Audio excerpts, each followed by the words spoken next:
Hello, friends, and welcome back to Stories About Entitled People. Let's start with how Karen got what she deserved for her rudeness. But before we begin, don't forget to subscribe to our channel if you're new here and turn on notifications so you don't miss a new video every single day. Here we go. When Karens get smacked with reality. Shortly after graduating from high school, I got a job working as a waitress at a local restaurant. It was a pretty popular place, but really boomed during the holiday season. A few days before Christmas, a woman came in wanting to pay for and pick up a phone order. Now, to be clear, there were 7 pages of takeout orders. Each page had about 10 to 13 orders. I asked for the name on the order, and she gives me 3, saying that she isn't sure who placed the order and she's just in charge of picking it up. I look through each page and find a few matches. None are the correct order, though.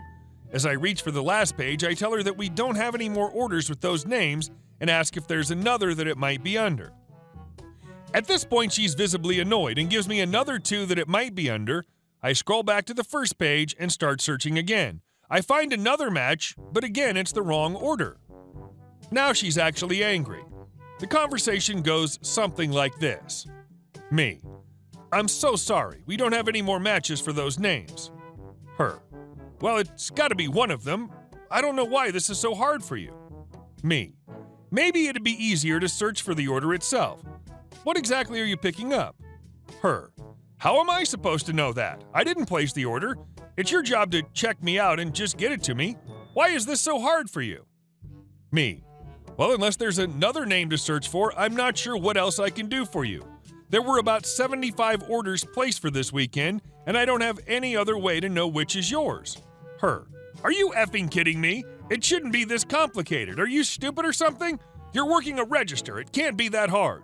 Me: Okay, how about I read the names of each order and you let me know when something sounds familiar? We can go through each order that way.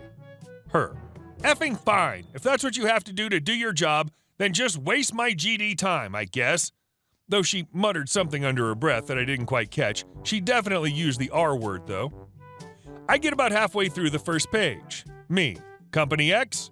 Her: Yes, that's it. I smile wide, a genuine and true smile ear to ear. Me: Oh, do you work at Company X? Her: Not that it's any of your business, but yes. Now hurry up, this is taking way longer than it should have. Is it even ready yet? Me: Do you know the owner, Mr. X? Her: Yes, he's the one who organized the party. Why? Me: That's my dad, smiling even wider than I thought possible. I'll have to tell him about this. What a small world. Her, the color visibly draining from her face. Me: Yup, my dad. Who would have known? I'm actually going on my 30 when I'm done here. I'll have to give him a call. I'm sure he'll love to hear all about this. Before she has a chance to respond, I turned around to grab her food. I spent the rest of that transaction just positively glowing, basking in her silent panic before saying, Goodbye, have a wonderful day. I'll be sure to tell my dad that you said hi. It was beautiful. I told my dad about it and he was absolutely livid, mostly about the fact that she would dare to speak to someone in that way while actively representing the company. He didn't fire her, but she was given a severe warning and was put onto probation. She didn't last long, though. Less than 2 weeks later, she lost the company a pretty big client by responding very rudely via email. Honestly, I may be biased, but I think that the company is better off without her. And our second story. If you know you shouldn't be doing it, then just don't do it. To preface this story, I work in a grocery store. This isn't just any grocery store. This is one of the busier stores in the entire district, with my specific department being the busiest department in our store. Most people who come to this department quickly move to another because our work is back-to-back with no downtime in between. I pride myself on being a hard worker no matter what. I always strive to learn more, do more, be more. I make myself a necessary asset because it gives me a lot of influence. In my department, I'm a part-timer, but I do just as much work as our department's managers. Without me, the department would be, well, effed, because no other part-timer is willing to do the work I do. What exactly do I do that other part-timers don't?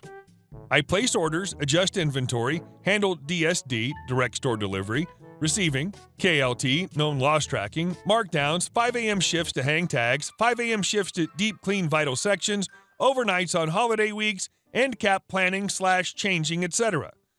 It's a lot of work, way more work than I should be doing, but the benefit is that all the managers know how much I do and leave me the F alone. All managers except Kay. Kay is our front-end manager. We also have a main perishable manager, assistant store manager, and store manager. She is a mean-spirited person who is awful at her job. She's never paying attention to what the other departments are doing, hence she doesn't realize how vital I am to our department, but she insists on acting like she does.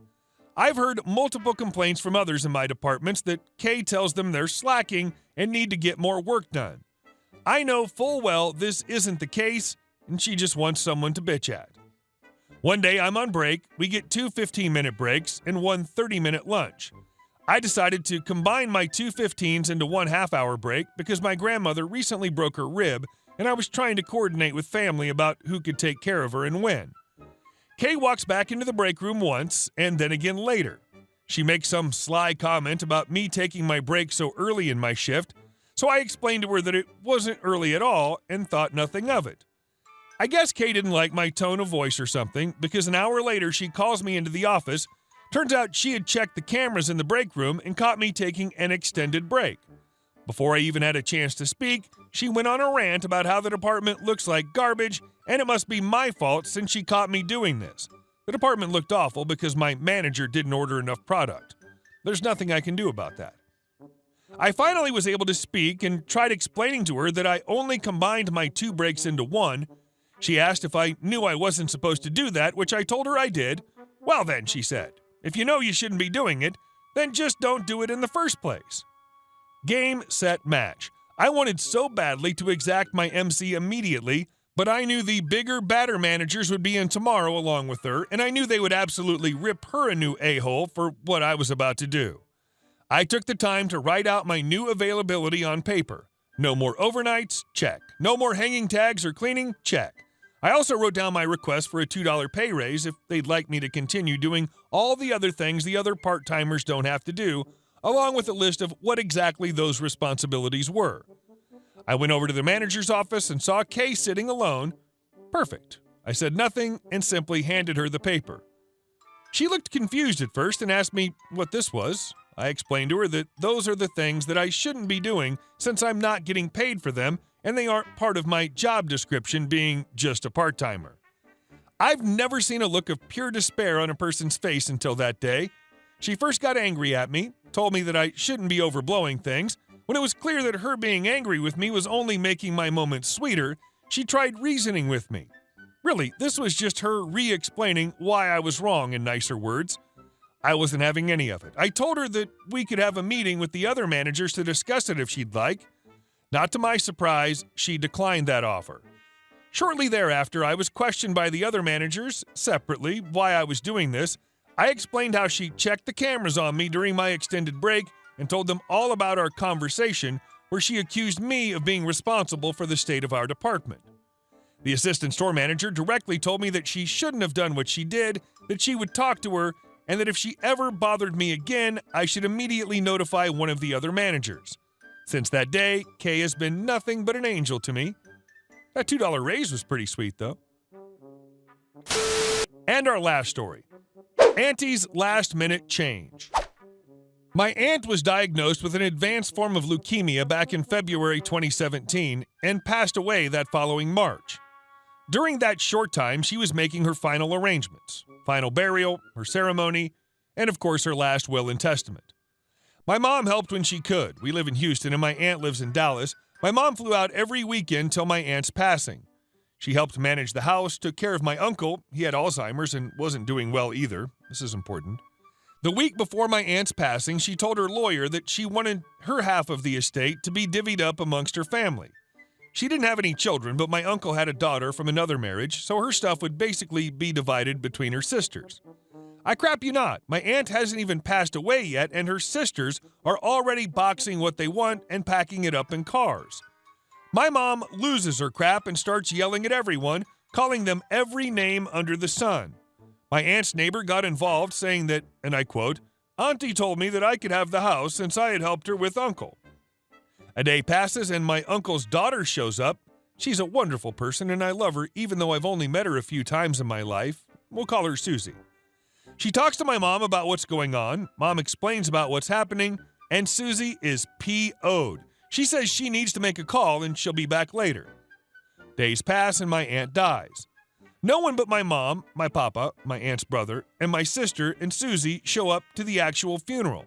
Everyone else didn't show up until that night. They were all shopping. The next day, it's time to read the will. My aunt's lawyer showed up and goes through the papers. One aunt asked, "So who's getting what?" My mom goes to stand up to basically kill said aunt, but Susie grabs my mom's hand and simply says, "Wait." The lawyer reads, "Well, there's only one request here. All my belongings, my estate, bank accounts, car, everything is to be sold, and all the proceedings are to be used for nothing but the care of Uncle. And Susie is to be the caretaker of Uncle until his passing." Everyone sits in silence. Susie has the biggest FU smile on her face. Apparently, after my mom and Susie talked, Susie told my aunt what was happening. My aunt laughed and was like, "Call my lawyer." So they made some last-minute changes to the will. Oh, and remember that neighbor I mentioned? Apparently, while everyone was busy fighting, she sneaked into the house and stole the deed to the house. She's currently being investigated for being an elder predator. My uncle ended up passing away in October 2017 on my sister's birthday of all days. My Aunt Susie took whatever money that was left of the estate and donated to my aunt and uncle's church. Hey guys, thank you all for watching the video. I'll see you in the next one.